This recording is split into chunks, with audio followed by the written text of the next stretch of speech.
എല്ലാവരും വളരെ ആകാംക്ഷയോടെ കാത്തിരിക്കുന്ന വാഹനമായി കിയ സെൽറ്റോസ്. ആഗസ്റ്റ് 22-ന് വാഹനം ഔദ്യോഗികമായി പുറത്തിറക്കാനാണ് നിർമ്മാതാക്കളുടെ പദ്ധതി. എന്നാൽ അതിനു മുന്നോടിയായി സെൽറ്റോസ് ഡീലർഷിപ്പുകളിൽ എത്തിത്തുടങ്ങി. ഇനി വാഹനം ബുക്ക് ചെയ്യുന്നതിന് മുൻപ് ഉപഭോക്താക്കൾക്ക് സെൽറ്റോസ് കണ്ടു പരിശോധിക്കാൻ കഴിയും. ഈ മാസം ആദ്യമാണ് വാഹനത്തിന്റെ ബുക്കിംഗ് കമ്പനി ആരംഭിച്ചത്. ആദ്യ ദിവസം തന്നെ 6000-നുമേൽ റെക്കോർഡ് ബുക്കിംഗ് ആണ് സെൽറ്റോസ് നേടിയെടുത്തത്. സെൽറ്റോസിന്റെ ബുക്കിംഗ് അനുദിനം വർദ്ധിച്ചു വരുന്നതിനാൽ വാഹനത്തിന്റെ ഡിസ്പ്ലേ യൂണിറ്റുകൾ രാജ്യമെമ്പാടുമുള്ള എല്ലാ ഡീലർഷിപ്പുകളിലും എത്തിത്തുടങ്ങിയിട്ടുണ്ട്. ഇനി നിങ്ങൾക്ക് അടുത്തുള്ള കിയ ഷോറൂമിൽ പോയി വാഹനം കണ്ടു പരിശോധിച്ചതിന് ശേഷം ബുക്ക് ചെയ്യാവുന്നതാണ്. 25,000 രൂപയാണ് വാഹനത്തിന്റെ ബുക്കിംഗ് തുക. സെൽറ്റോസ് പുറത്തിറങ്ങുന്ന അന്നു മുതൽ തന്നെ ഉപഭോക്താക്കൾക്കായുള്ള ഡെലിവറികളും ആരംഭിക്കാനാണ് കമ്പനിയുടെ നീക്കം. നാളിതുവരെ രാജ്യത്തിന്റെ പല ഭാഗത്തായി 160 നഗരങ്ങളിൽ 265 ടച്ച് പോയിന്റുകളും 206 സെയിൽസ് പോയിന്റുകളും 192 സർവീസ് സെന്ററുകളും നിർമ്മാതാക്കൾ ഒരുക്കിയിട്ടുണ്ട്.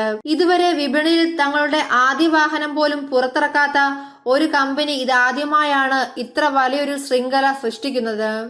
രാജ്യത്തിന്റെ എല്ലാ പ്രധാന നഗരങ്ങളിലും കിയ ഡീലർഷിപ്പുകളുണ്ട്. ഡൽഹി, മുംബൈ, പൂനെ, ഹൈദരാബാദ്, ചെന്നൈ, ബാംഗ്ലൂർ, കൊൽക്കത്ത, അഹമ്മദാബാദ് എന്നീ നഗരങ്ങളിൽ 2-ൽ കൂടുതൽ കിയ ഔട്ട്ലെറ്റുകളുണ്ട്. ലക്നൌ, കാൻപൂർ, ചണ്ഡീഗഡ്, ഗുവാഹട്ടി, കണ്ണൂർ, കോഴിക്കോട്, കൊച്ചി, ലതൂർ, ലുധിയാന എന്നിവിടങ്ങളിലാണ് കിയ നിലയുറപ്പിച്ച മറ്റു നഗരങ്ങൾ. 2018 ഡൽഹി ഓട്ടോ എക്സ്പോയിലാണ് സെൽറ്റോസിനെ കിയ ആദ്യമായി ഇന്ത്യയിൽ കാഴ്ചവെച്ചത്. SP കൺസെപ്റ്റ് എന്ന പേരിലായിരുന്നു വാഹനം ആദ്യം അവതരിപ്പിച്ചത്. മുൻവശത്തെ ടൈഗർ നോസ് ഗ്രിൽ, പൂർണ്ണ LED ഹെഡ്ലാമ്പുകൾ, നീളത്തിൽ ഘടിപ്പിച്ചിരിക്കുന്ന ഫോഗ് ലാമ്പുകൾ എന്നിവ വാഹനത്തിന്റെ മുൻഭാഗത്തിന് പ്രത്യേക ഭംഗി നൽകുന്നു. സ്റ്റൈലിഷായ മെഷീൻ അലോയ് വീലുകളാണ്. ചുറ്റും കാണുന്നതിന് 360 degree camera, wireless phone charging സംവിധാനം, panoramic sunroof, heads up display, ventilated മുൻസീറ്റുകൾ, 8 തരത്തിൽ ക്രമീകരിക്കാൻ കഴിയുന്ന ഡ്രൈവർ സീറ്റ് എന്നിവ വാഹനത്തിലുണ്ട്.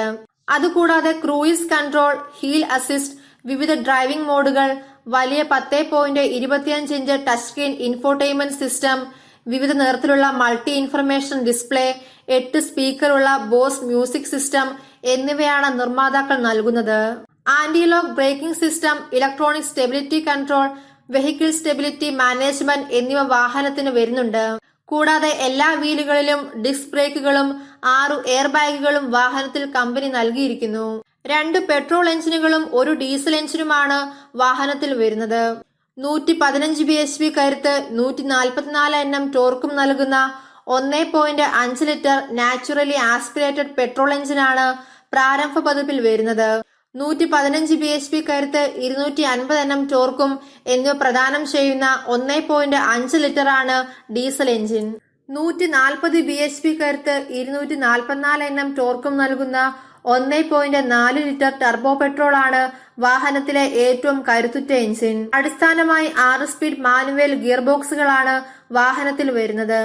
ഓട്ടോമാറ്റിക് പതിപ്പിൽ 1.5 ലിറ്റർ പെട്രോൾ യൂണിറ്റിന് CVT ഓട്ടോമാറ്റിക് ഓപ്ഷൻ ആവും. എന്നാൽ ഡീസൽ പതിപ്പിന് 6 speed torque converter gear box ആവും വരുന്നത്. ടർബോ പെട്രോൾ പതിപ്പിന് 7 സ്പീഡ് ഇരട്ട ക്ലച്ച് ഗിയർ ബോക്സും ലഭിക്കുക. Hyundai Creta, Mahindra SUV 500, Tata Harrier, MG Hector എന്നിവയാണ് വിപണിയിലെ സെൽറ്റോസിന്റെ പ്രധാന എതിരാളികൾ. സെൽറ്റോസിന്റെ അതേ പ്ലാറ്റ്ഫോമിൽ തന്നെയാണ് പുതുതലമുറ ഹ്യുണ്ടായി ക്രൈറ്റയും ഒരുങ്ങുന്നത്.